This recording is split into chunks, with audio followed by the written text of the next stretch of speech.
Good morning, dear students. Welcome to Purnachandra Higher Secondary School.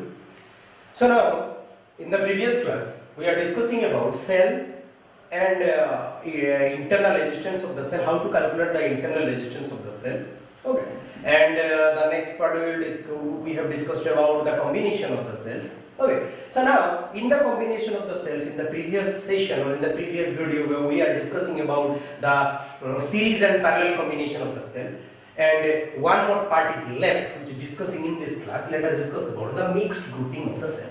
Okay, which is a very important part from your exam point of view. So let us discuss about mixed grouping of cells. That means mixed grouping means very simple. Mixed grouping means cells, number of cells are arranged in series, and so also these series cells are arranged in parallel. As you have seen in this figure, look at this figure very carefully. Okay, so what is in this figure, which is very important. So what is in this figure? Look at this. So we are using cells, okay, having EMF E. Look at this. We are using cells having all the cells having EMF E. Okay, and in a, look at this, in a, so this is a row. So in a row, how many cells are used? Now n number of cells are used. Let us we will take in a row n number of cells are used, or n number of cells are in series. That is very important one. N number of cells are in series having an EMF E and internal resistance R. That is a very important part. So every cell is having an internal resistance R, and every cell which are in a row, every cell is having an EMF E. Okay. So now these n number of cells which are in series, these type of rows, how many rows are there? Now n number of rows. So such type of n number of cells are sorted in m number of rows. Okay, so in each row there is n number of cells, and there are how many number of rows? Now m number of rows. Again I will repeat, each row is having n number of cells, and there are how many number of rows? Now m number of rows. All of you clear? Okay, so now one by one, very important point we are going to calculate. So first of all, in the previous class, in the previous video, what I have given you the tips or tricks that in this type of calculations, whether in series, whether in parallel, or whether in mixed grouping, we are aiming on three things. One thing, we have to calculate the EMF, the net EMF, first point. Second point, we are calculating the net resistance or internal resistance.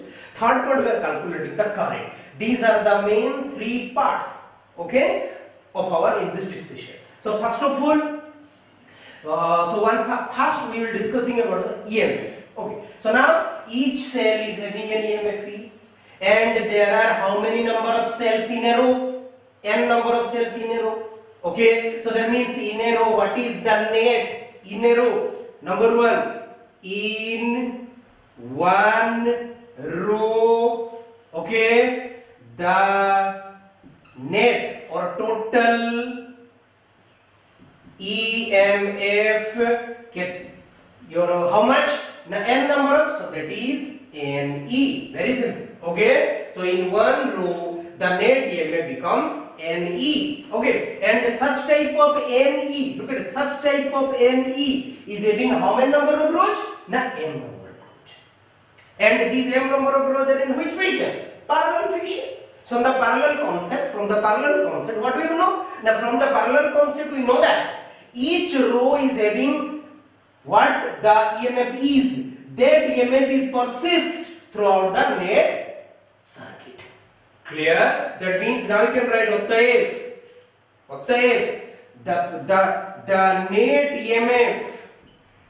net EMF of the mixed grouping combination of the mixed grouping. How much? Now again NE. Very simple. Because each cell is having your EMF E, there are n number of cells, so each is having net EMF NE. So this is NE, this is NE, this is NE, and there how many number of NEs are there? Now m number of, and they all are in parallel. So that's why in parallel combination, each row is having an EMF E. That's why that net EMF of the whole circuit becomes NE. Very simple. Okay, so this is our first point is over. The net EMF of the mixed grouping of cells becomes Ne. Then number 2, what is the next part? Now we are calculating the net resistance. Remember, next part we are calculating the net resistance. So let us first calculate the resistance in a one row first. Okay, so that means each cell is having an internal resistance R, clear, smaller, internal resistance smaller, and there are how many number of your cells are there? N number of cells are there, and all are in series in one row here. Okay, so that means one by one we have to calculate. And so now in one row I have to let one by one point. In one row, the net internal resistance becomes how much? Now NR, very simple, R plus R plus R plus, because all are in series, R plus R plus R N, so this is NR, and these NR number of resistance are in parallel in how many rows? Now M number of rows, that's why, look at it, that's why for M number of rows which are in parallel. Okay, so parallel means very simple. That means we have to calculate the formula. So 1 by Rp is equal to, so 1 is 1 by Nr, so 1 by Nr plus 1 by Nr plus 1 by Nr. So there are how many number of 1 by Nrs? Now M number of 1 by Nrs. So that is, so this is nothing but, so this is continuing up to M number, very simple. Okay, so that's why this up to M numbers. Okay, so that implies 1 by Rp is equal to M divided by Nr. Clear? So that implies, so what is my net internal resistance in this combination of the group cells? Rp is equal to Nr divided by M. Very simple. So first part is this. Second part, the net internal resistance of the mixed grouping cell become Nr by M. Clear all of you? Okay. So now this is my net internal. Look at very carefully. This is my net internal resistance, not total resistance. This is the net internal resistance, and this is my total EMF. Okay. So now come to this side. So now third part. What is the third part? I told you. The third part I have to calculate the current. The current part. So the current in this circuit, so current I is equal to net EMF NE divided by net resistance of this whole circuit. This resistance become Nr by M, and with this R becomes series. So that's why I have to write Nr divided by M plus R. Very simple. Clear all of you? Okay. So this is my current. Look at very carefully. So this is my net current in this mixed grouping cell. These three parts is very important. Again I will repeat. The first part, what is my net EMF in the mixed grouping cell. The second part, what is my net internal resistance. Third part, what is my net current or total current, or I is equal to the net EMF divided by the total resistance of the whole circuit. This is my net internal resistance plus with this R is external one. These are in series, so that's why Nr by M plus R. Very simple. Okay, so now these three things we have calculated. Now after discussion of these three parts, now look at this last part. Look at this point number 3. What the point number 3 says? Look at this point number 3. The from this point number 3 we are having a very important conclusion that current in this mixed grouping of cell, what I got that Ne is equal to Nr by M plus R. That thing I just got. Okay, so now that implies what I can write from here. Let us solve somehow a little bit. So what I can solve? Now let us solve it. So by taking the LCM, you can easily MNE divided by NR plus MR. Very simple. Okay, so this thing we got. Okay, so now from this, I want to calculate the maximum current at which situation, at which point we will get the maximum current. Remember this is okay. So now what is my or how you will proceed through, or what is the condition? How will find out the condition that from this equation of current of this mixed grouping cell, okay, the current become maximum. Can you tell me? Yes, very simple. Because when I becomes maximum, that numerator, this is your numerator, this is your denominator, so this part becomes less. This part becomes less. As it becomes lesser, the I becomes more. Very simple. Okay, so now how it becomes lesser? Let us discuss. This is very important. This NR plus MR, for which condition? In which condition? This is numerator, this is denominator. So this denominator part becomes lesser. What is the condition? Less. So let us find out the condition. So now, so we have to find out the condition for which. Again I will repeat. We have to find out the condition for which the current value becomes maximum in this circuit. Okay. So let us find out. So this is NR plus MR. So that implies, if I write in this manner, can I write it? NR root over whole square plus MR root over whole square. I can write it very easily. Okay, because there is no change. Root over square means the same value. Okay, then now that is equal to, now what we will do?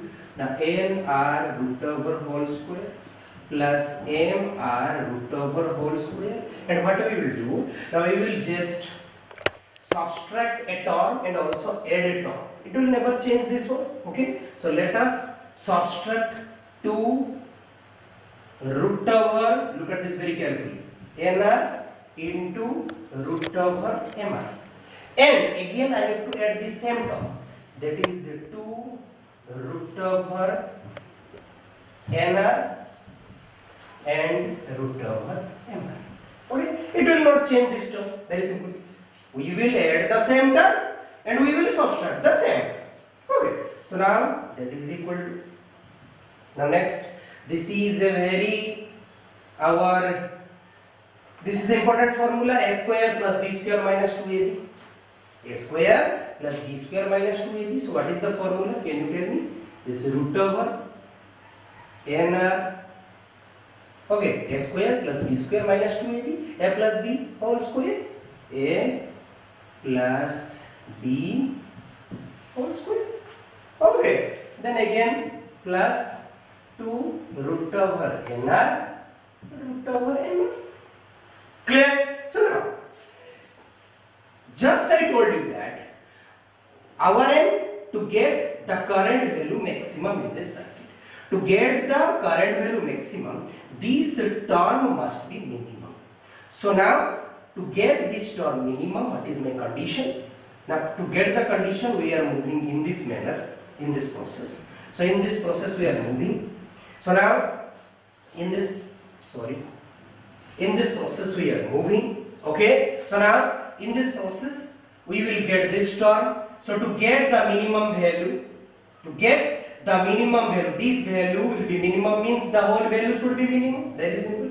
So now this minimum means this value should be 0, but this value cannot be 0 because this is root over 1. So to get this value minimum, this value must be 0. Okay, so that's why you have to write octave to get NR plus MR to be minimum. So what I will write? Now root over nr minus root over mr whole square must be equal to 0. Because this cannot be 0, you cannot do this or put this 0 because these are root overs. Okay, so now just with the condition, this must be 0. So this must be 0 means that implies the root over nr is equal to root over mr. So that implies nr is equal to mr.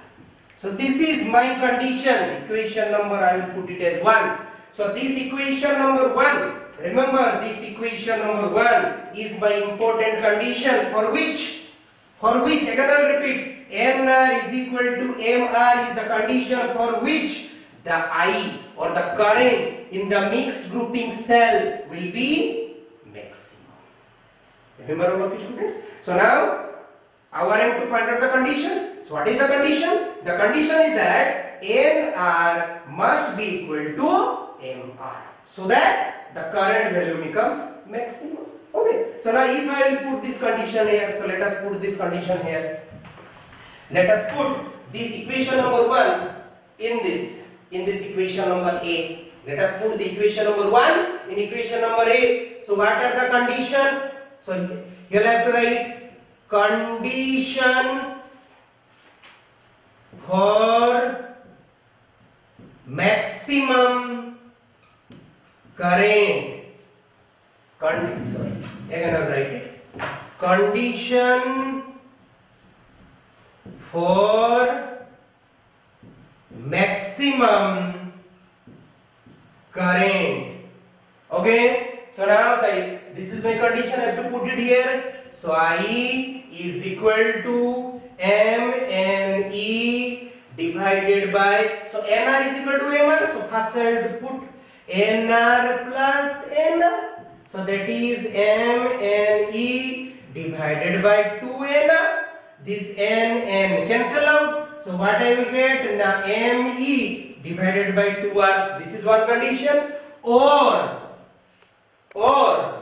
I is equal to mne divided by mr. That is mr plus mr. Okay, so that is equal to mne divided by 2mr. So then this m cancel out. So what I will get? Now ne divided by 2r. Okay, so now this and this, look at very carefully.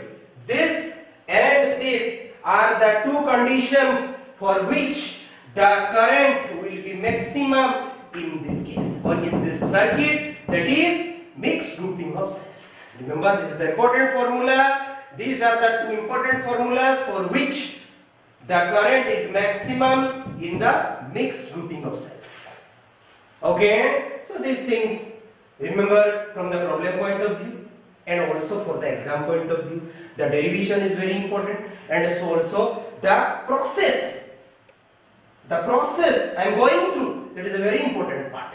Okay, so remember this. So this is the first part of our video lecture, that is about the mixed grouping, how to solve the mixed grouping of the cells. Remember, again I will repeat the same point.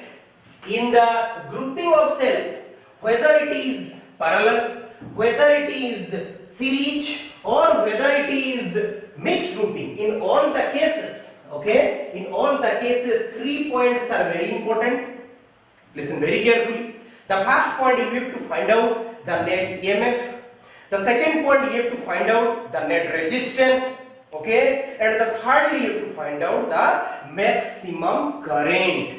Okay, so now in the next part you are going to discuss about a very important part, that is your Kirchhoff's law.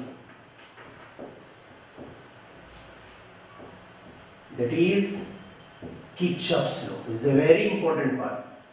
Okay, so in the next session, in the next part of our this session, we are discussing about Kirchhoff's law. Clear? So now, first of all, before going to the Kirchhoff's law, we have first somehow discussed something. The Kirchhoff's law, actually, why this law is used? Kirchhoff's law is used generally to find out two things. One is voltage, another one is current. Remember, these are the two very important parts. These are the two very important, what you call, physical quantities, which you are going to find out with this Kirchhoff's law. Clear? Okay. So now, to find out voltage and current, there is also another law is there. What is that law? The Ohm's law. Ohm's law is also equal to find out the voltage and current, because the formula all of you know, V is equal to IR. From this formula you can easily find out the voltage and current of it. But this Ohm's law is only applicable for a simpler circuit. Remember, the Ohm's law is used to find out the voltage and current for a simpler circuit. But if we move into the more complicated electrical circuits, there are so many branches, there are so many nodes or junctions, then what we will do? We cannot find out it with the help of Ohm's law directly. Okay? So for this, we must have to move, or we must have to take the Kirchhoff's law. Clear, all of you? So let us now directly move into the Kirchhoff's law. Okay? So the Kirchhoff's law, directly I will go to the statement. Okay, so Kirchhoff's law is having two parts. Number one, the first part is your KCL. Okay, and the second part is your KVL. Okay, so Kirchhoff's, this is the first law. KCL, Kirchhoff's current law. Again I will repeat. KCL stands for Kirchhoff's current law. Okay, and number two, this is the Kirchhoff's second law. This is the first law, this is the second law. First law is Kirchhoff's current law. Second law is Kirchhoff's voltage law, KVL. Kirchhoff's voltage law, KVL. Okay, so let us first discuss about KCL or Kirchhoff's first law. Clear? So now, as the name indicates, Kirchhoff's current law. So in this law, with the help of this law, we are going to find out the relationship between current flow through a junctions. Okay, so let us first draw a very simple figure, then you can realize what actually happens.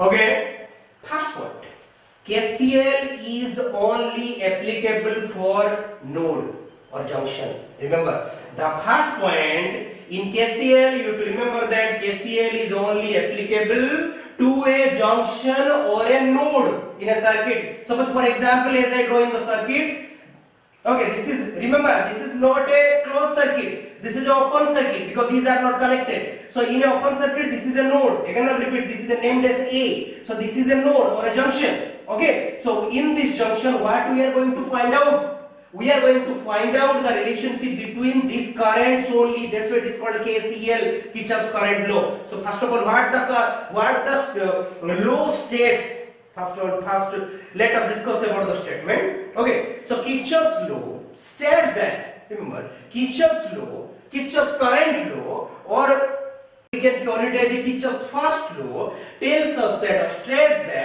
that the net current going into a junction or node must be equal to the net current coming out from the junction. Again I will repeat, KCL, Kirchhoff's current law, states that the net or total current coming towards the junction is equal to the net current going out from the junction. Clear, all of you? Okay, these must be equal according to the Kirchhoff's current law. This is the statement. All of you. So now, look at very carefully. Look at very carefully. So I have drawn a figure. So there is a junction A. To the junction A, look at very I1 and I2. Look at this, I1 and I2. These are the two currents we are going towards the junction. Whereas I3 and I4 are the two currents which are going out from the junction. Okay, so according by convention, remember what are the rules? Remember, the current which is moving towards the junction taken as positive, and the current moving out from the junction taken as negative. That's why what I can write, look at here. So now we have to find out, we have to apply the KCL. Okay, then the total current I have to find out, that is equal to 0. So that is net current. So current I1 is coming in plus current I2 is also coming in. Okay, whereas I3 and I4 going out. So that's why minus I3 and minus I4 is equal to 0. Okay, so that implies I1 plus I2 is equal to I3 plus I4. That is my statement or not? What is my statement? But my statement is that the net current coming towards the junction must be equal to the net current, total current coming out from the junction. So I1 and look at here, I1 and I2 are going into the junction. That's why I1 plus I2 is equal to I3 and I4 are going out from the junction. That's why is equal to I3 plus I4. This is the statement number 1. Remember all of you, this is a very important one. This is KCL, which is applicable to only junctions or nodes. Remember, it is only applicable to junctions or nodes. It is not applicable for a branch or a closed circuit. Clear all of you? Okay. So this is your KCL. This is your KCL. That is the net or total current in the at a junction. The total current flowing in the junction must be equal to 0, or total current into the junction must be equal to total current out from the junction. This is the KCL. So let us discuss about the second law. That is my KVL. All of you clear about the KCL?